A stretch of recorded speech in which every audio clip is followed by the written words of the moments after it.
ತಮಿಳುನಾಡಿನ ನೂತನ ಮುಖ್ಯಮಂತ್ರಿಯಾಗಿ ತಮಿಳಿಕ ವೆಟ್ರಿ ಕಳಗಂ ಪಕ್ಷದ ಮುಖ್ಯಸ್ಥ ನಟ ಸಿ ಜೋಸೆಫ್ ವಿಜಯ್ ಚೆನ್ನೈನಲ್ಲಿ ಇಂದು ಪ್ರಮಾಣ ವಚನ ಸ್ವೀಕರಿಸಿದರು. ಜವಾಹರಲಾಲ್ ನೆಹರು ಒಳಾಂಗಣ ಕ್ರೀಡಾಂಗಣದಲ್ಲಿ ನಡೆದ ಕಾರ್ಯಕ್ರಮದಲ್ಲಿ ರಾಜ್ಯಪಾಲ ರಾಜೇಂದ್ರ ವಿಶ್ವನಾಥ್ ಅರ್ಲೇಕರ್ ಅವರು ಜೋಸೆಫ್ ವಿಜಯ್ ಅವರಿಗೆ ಪ್ರತಿಜ್ಞಾವಿಧಿ ಮತ್ತು ಗೌಪ್ಯತೆ ಬೋಧಿಸಿದರು. முதலமைச்சர் என்ற முறையில் எனது கவனத்திற்குள்ளாவதும் தெரிய வருவதுமான எந்த பொருளையும் முதலமைச்சரின் கடமைகளை உரியவாறு நிறைவேற்ற தேவையான அளவுக்கன்றி ஒருவரிடமோ பலரிடமோ நேர்முகமாகவோ மறைமுகமாகவோ அறிவிக்கவோ வெளிப்படுத்தவோ மாட்டேன் என்று ஆண்டவன் மீது ஆணையிட்டு உறுதிமொழிகிறேன்.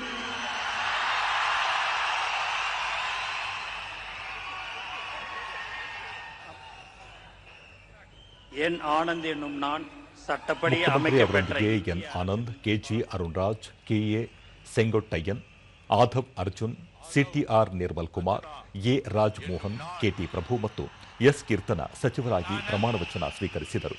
ಕಾರ್ಯಕ್ರಮದಲ್ಲಿ ಲೋಕಸಭೆ ಪ್ರತಿಪಕ್ಷ ನಾಯಕ ರಾಹುಲ್ ಗಾಂಧಿ ಸೇರಿದಂತೆ ತಮಿಳುನಾಡಿನ ಹಲವು ಸಂಸದರು ಹಾಗೂ ವಿವಿಧ ರಾಜಕೀಯ ಪಕ್ಷಗಳ ಮುಖಂಡರು ಹಾಗೂ ಲಕ್ಷಾಂತರ ಅಭಿಮಾನಿಗಳು ಪ್ರಮಾಣ ವಚನ ಕಾರ್ಯಕ್ರಮಕ್ಕೆ ಸಾಕ್ಷಿಯಾದರು.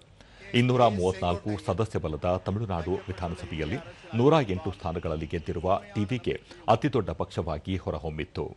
ಫಲಿತಾಂಶದ ಬಳಿಕ ನಡೆದ ಬೆಳವಣಿಗೆಯಲ್ಲಿ ಕಾಂಗ್ರೆಸ್ನ 5, ಸಿಪಿಐನ 2, ಸಿಪಿಐಎಂ 2, ಬಿಸಿಕೆಯ 2 ಹಾಗೂ ಐಯುಎಂಎಲ್ನ 2 ಶಾಸಕರ ಬೆಂಬಲದೊಂದಿಗೆ ಮುಖ್ಯಮಂತ್ರಿ ಜೋಸೆಫ್ ವಿಜಯ್ ಸರ್ಕಾರ ರಚನೆ ಮಾಡಿದ್ದಾರೆ.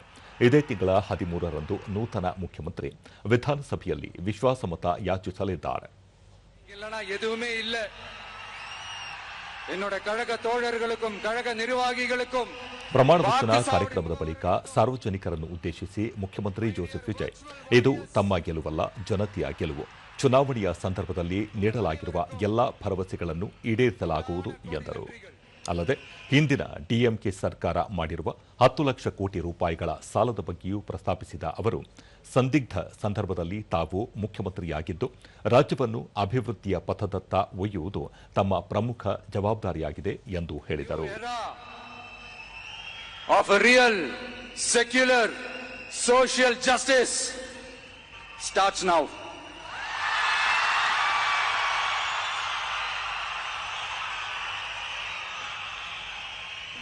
முக்கியமா இந்த மாதிரி நேரத்துல எனக்காக நீங்க குரல் கொடுத்ததுக்கும் எனக்காக நீங்க சப்போர்ட் பண்ணி கூடவே நின்னதுக்கும் உங்க எல்லாருக்கும் இந்த நேரத்துல என்னுடைய நன்றியை தெரிவிச்சுக்கிறேன். கான்ஃபிடென்ட்டா இருங்க, நல்லதே நடக்கும். ತಮಿಳುನಾಡು முதலமைச்சர் அவர்கள் 2 ಯೂನಿಟ್ಗಳು ಕಟ್ಟಣವಿಲ್ಲ. ಇದೇ ವೇಳೆ ರಾಜ್ಯಾದ್ಯಂತ ಎಲ್ಲಾ ಮನೆಗಳಿಗೂ 200 ಯೂನಿಟ್ ವರೆಗೆ ಉಚಿತ ವಿದ್ಯುತ್, ಮಾದಕ ವಸ್ತು ಕಾರ್ಯಪಡೆ ರಚನೆ, ಮಹಿಳಾ ಮತ್ತು ಮಕ್ಕಳ ಸುರಕ್ಷತೆಗೆ ಆದ್ಯತೆ ನೀಡುವ ನಿಟ್ಟಿನಲ್ಲಿ ವಿಶೇಷ ಕಾರ್ಯಪಡೆ ರಚಿಸುವ ಆದೇಶಗಳಿಗೆ ಸಹಿ ಹಾಕಿದರು. ಬಳಿಕ ವಿಧಾನಸಭಾ ಸಚಿವಾಲಯದ ಕಚೇರಿಗೆ ಆಗಮಿಸಿದ ಮುಖ್ಯಮಂತ್ರಿ ಜೋಸೆಫ್ ವಿಜಯ್ ಅವರಿಗೆ ಗೌರವ ವಂದನೆ ನೀಡಲಾಯಿತು. ನಂತರ ಸಚಿವಾಲಯ ಕಚೇರಿಗೆ ತೆರಳಿ ಮುಖ್ಯಮಂತ್ರಿಯಾಗಿ ಅಧಿಕಾರ ವಹಿಸಿಕೊಂಡರು. ಈ ಸಂದರ್ಭದಲ್ಲಿ ರಾಜ್ಯ ಸರ್ಕಾರದ ಮುಖ್ಯ ಕಾರ್ಯದರ್ಶಿ ಸೇರಿದಂತೆ ಹಿರಿಯ ಅಧಿಕಾರಿಗಳು ಮುಖ್ಯಮಂತ್ರಿಯನ್ನು ಭೇಟಿ ಮಾಡಿ ಸಮಾಲೋಚನೆ ನಡೆಸಿದರು.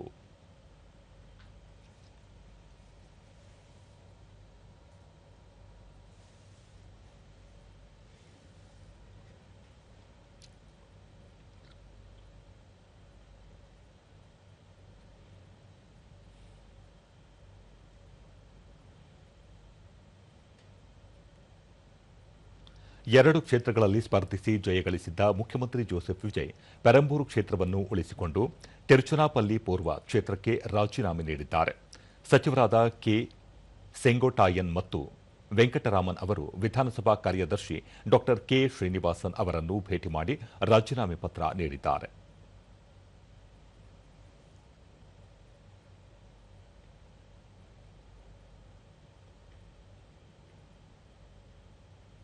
ಈ ನಡುವೆ ಹಂಗಾಮಿ ವಿಧಾನಸಭಾಧ್ಯಕ್ಷರಾಗಿ ಎಂವಿ ಕುರುಪಯ್ಯ ಲೋಕಭವನದಲ್ಲಿ ಇಂದು ಪ್ರಮಾಣ ವಚನ ಸ್ವೀಕರಿಸಿದರು.